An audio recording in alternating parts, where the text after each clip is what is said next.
গাছটি আপনারা দেখছেন, এটি দেখতে ছোট হলেও এর গুণাবলী কিন্তু অনেক।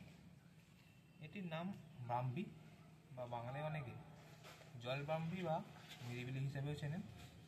এটা সায়েন্টিফিক নেম ব্যাকোপা মোনেইরি।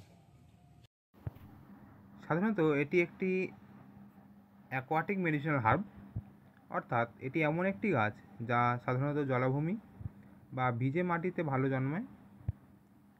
ব্রাহ্মী আয়ুর্বেদ, ইউনানি ও সিদ্ধা চিকিৎসায় বহুদিন ধরেই দারুণভাবে ব্যবহৃত হয়ে আসছে।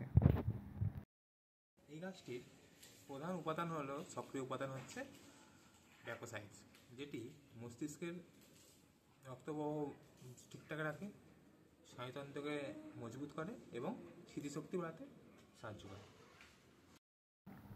ব্রাহ্মীর চা বা ব্রাহ্মী পাউডার নিয়মিত গ্রহণ করলে আমাদের স্ট্রেস, মানসিক উদ্বেগ আর ঘুমের সমস্যা কমে যেতে দেখা গেছে। এমনকি কিছু গবেষণায় দেখা গেছে যে এটি অ্যালজাইমার ডিজিজ এবং পার্কিনসন ডিজিজের মতন জটিল রোগের প্রতিরোধেও সহায়তা করে থাকে। ব্রাহ্মী তেল মাথার ত্বক ঠান্ডা রাখে, চুল পড়া কমায় আর চুলের গোড়া মজবুত করতে আমাদের দারুণভাবে সহায়তা করে। মানে ব্রাহ্মী একদিকে তোমার মগজ ঠান্ডা রাখে আর একদিকে মাথাও ঠান্ডা রাখে।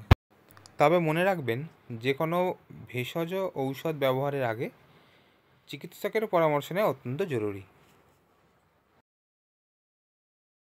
তাই মনে রাখবেন, এই ছোট্ট উদ্ভিদটি কোনো সাধারণ উদ্ভিদ নয়, এটি প্রকৃতির তৈরি একটি ব্রেন টনিক, যা আমাদের মানসিক শান্তি, একাগ্রতা এবং স্মৃতিশক্তি ফিরিয়ে আনতে সাহায্য করে।